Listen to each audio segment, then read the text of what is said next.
Diary. It's a very good January morning, and we're here with our lovely motorhome Stuart, and we're here because it's winter time and we need to come and charge the battery. So it's been a couple of weeks since we've last visited. He's resting up for the winter, and we thought we'd take the opportunity to show you around the inside, because I don't think we've formally said that we have a motorhome. I think we've intimated as such, and we've shown you a couple of our treks around Switzerland and Italy, but we haven't done the inside tour. So here is the inside tour. So we'll start with the front, and I have a beautiful model here I've have for the duration of my life, in fact. And on the left hand side you see the driver's area. It's of course based on a Fiat Ducato van, but you'll notice that we've got this automatic gearbox here. It's so we don't have any clutch pedals. It's a robotised manual gearbox, if you like. So it's not a dual clutch gearbox, but that's the best you can get on the Fiat platform. As you can see, the 360-degree camera is on. And you see we're parked up in the place where we park, because we don't have a space outside our home. So this is a special bespoke parking area. We can see some other motorhomes in the cameras. So to continue the tour, we've got a table with seats for two of us. Obviously the front seats here can swivel around, so you could seat 4 people for lunch or dinner. We only ever need 2 really. Above the table we've got some decent storage, and then you'll see the habitation door is here. We've got a control panel which shows us various things like the current water position for fresh water and exit water, and also it manipulates the hot air central heating system, which is ducted air, and for example there's a ducted air point. They're scattered around the whole van. Moving on to the kitchen, we've got a 3-burner hob, which is actually, I think, 1 hob too many, but anyway, we have a 3-burner hob. And there's the sink with a tap and a up and down stalk. We've got lots and lots of cupboard space. Now obviously this is a European spec van, and as such we don't have anything crazy like an oven. So we have drawers with a lot of capacity. So we've tried to think long and hard about where we put stuff in the motorhome, because of storage space is at a premium. So we've got all our kitchen stuff on underneath the sink, and to a degree above the sink. The van's been completely destocked of most perishable items, so what you see here is just what's left.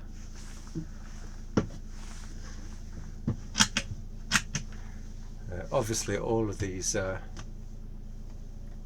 cupboards are latched.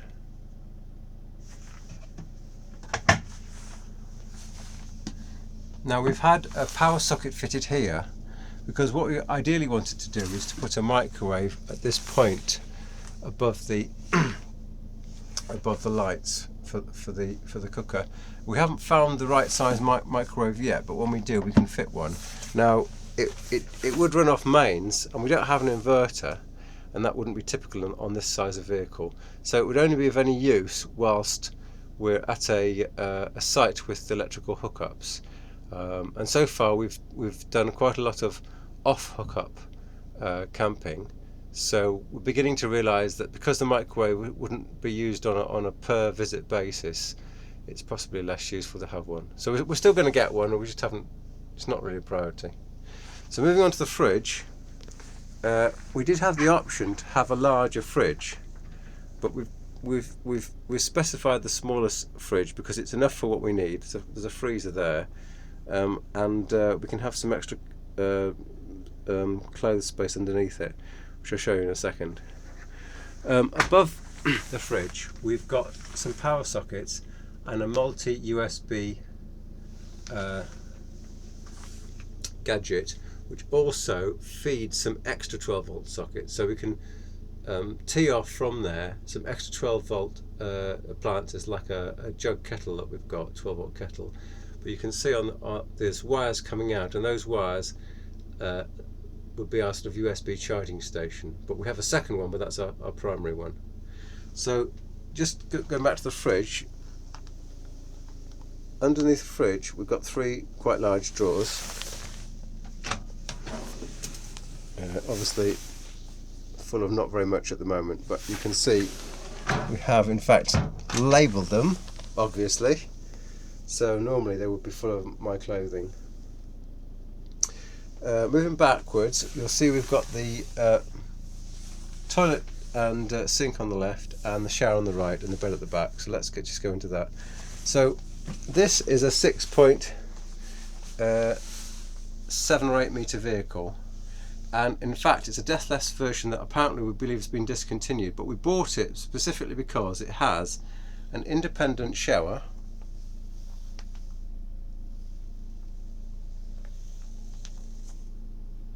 and a separate toilet. So the good thing about this is that first of all you can have a shower without having to encroach onto the toilet area and getting everything wet in the toilet area, and secondly we do use it to hang stuff up on that bar. So the good point is that after we've been for a run or a cycle, we can come and have the shower, we can do a little bit of a wash and if of our clothes, and even if we don't wash the clothes we can sort of leave them hanging and sort of de-stinkify just a little bit, which is good enough until we find the laundrette. So that's the shower. Again, this is a slightly longer vehicle. The slightly shorter one, the 6.4 metre one, has a combined shower and toilet area. So we'll then show you the toilet. So this is the toilet and sink area. You see it's a dedicated sink that doesn't move and a swivelable toilet. Now in the old days there was a sort of aluminium shutter arrangement that went around this toilet, and you can see if you look down look at the top, if you look at the bottom, you see there's a track, and that track is where this aluminium track was going. But we really thought that really wasn't very necessary, because for privacy we have this door here. Let me show the door. So there's a door that can separate the whole of the back of the motorhome from the front. So there's the door closed. Slide open the door. So the neat feature of this is that first of all you can get the privacy by closing that slidable door, and that completely makes the front separate from the back. And so we thought there wasn't very much of a need for this aluminium shuttering arrangement, so we removed that and saved ourselves a few kilos, and also there's a bit more space now, because the shutter used to come to about where my foot is, and it's not there anymore. So it's a bit more open at the back, which we're kind of proud of. So that's been our space optimization. Here's the bed. We ordered this fancy Elastofoam mattress type thing, so you can see that it's supposed to be sort of memory foam mattress. It is very comfortable. It's a bit of a kink there to make best use of the space, but that does mean actually you can lie against that with your sort of feet down at that end. In terms of cupboard space, we've got quite a lot of space. So Gata uses all of this up at the back here for her clothes, as you can see. Now we've got another USB socket we've had plumbed in here. So there's a multiple USB, so there's a 12 volt socket, and that drives an Orico multiple USB out, so we can charge all our sort of phone gadgets while we sleep, which is quite useful.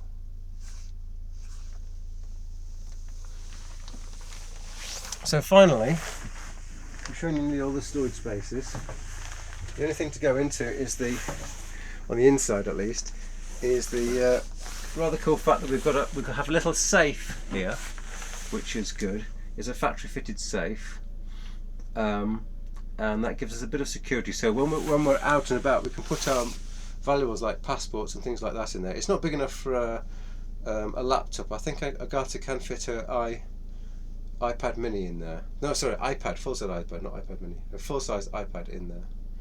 And there's a space around the left-hand side which we can use for water or wine. So that's the space underneath the bed. Now behind that wooden panel there is the garage, which we'll show you later. But the garage is where we have a special contraption for our bicycles, so we can keep them inside and nice and dry.